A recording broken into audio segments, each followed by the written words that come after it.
Dictation start होगी 3 second बाद। Start. महोदय, बहुत बड़ा अंश अनुभव और लोगों की कही सुनी बातों से, देखे हुए दृश्यों से और कुल तथा समाज की परंपरा से प्राप्त होता है।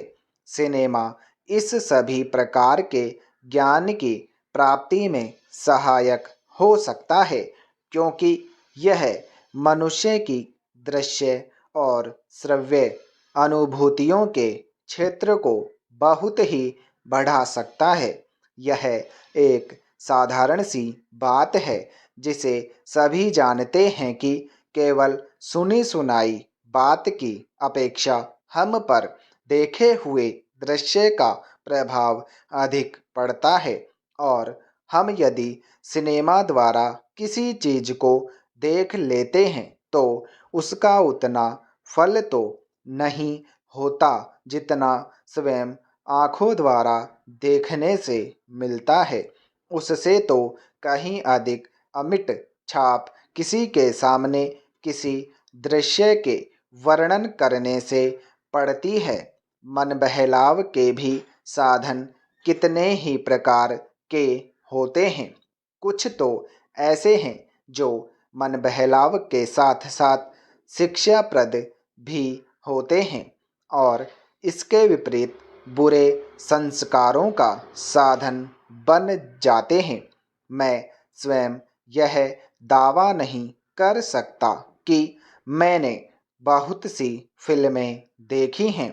सच पूछिए तो मुझे बहुत कम फिल्में देखने का अवसर मिला है, पर मेरे पास जो खबरें पहुंचती है बहुतेरे विश्वसनीय भाइयों और बहनों द्वारा जो शिकायतें पहुंचाई जाती है, उनसे मालूम होता है कि बहुतेरी फिल्में दूसरी कोटि की हैं, जो शिक्षा अथवा मन बहलाव का साधन न बनकर बुरी वासनाओं को जागृत करती है।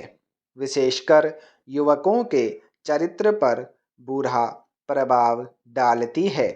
हो सकता है कि इस प्रकार की फिल्में अधिक लोकप्रिय होती हों, उनके द्वारा अधिक पैसे कमाए जा सकते हों। कुछ लोग यह कह सकते हैं कि फिल्म निर्माताओं का काम ऐसी फिल्मों को बनाना है जो लोकप्रिय हो, क्योंकि वे एक प्रकार की मांग को पूरा करती है। पैरा। यह भी कहा जा सकता है कि फिल्मों का ध्येय मन बहलाव ही है। उसको तो तभी सफल मानना चाहिए जब फिल्में उन लोगों का मन बहला सके जिन लोगों के लिए बनाई गई हों।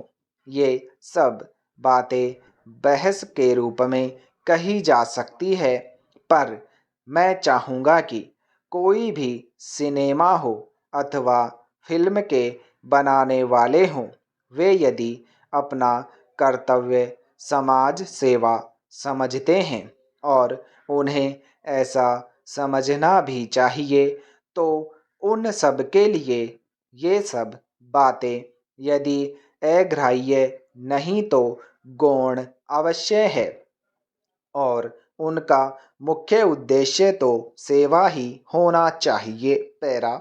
सेवा तभी तक सेवा रहती है जब तक वह सेव्य का हित करे, न कि उसे गिराए। इसलिए मैं चाहूँगा कि फिल्म बनाने वाले इस पर विचार करें कि उनका उद्देश्य क्या है। उद्देश्य सेवा ही होना चाहिए, और सेवा के साथ साथ यदि धनोपार्जन भी हो जाए तो निर्दोष हैं। यदि धनोपार्जन ही उद्देश्य हो और सेवा न हो तो वह अग्राह्य होना चाहिए।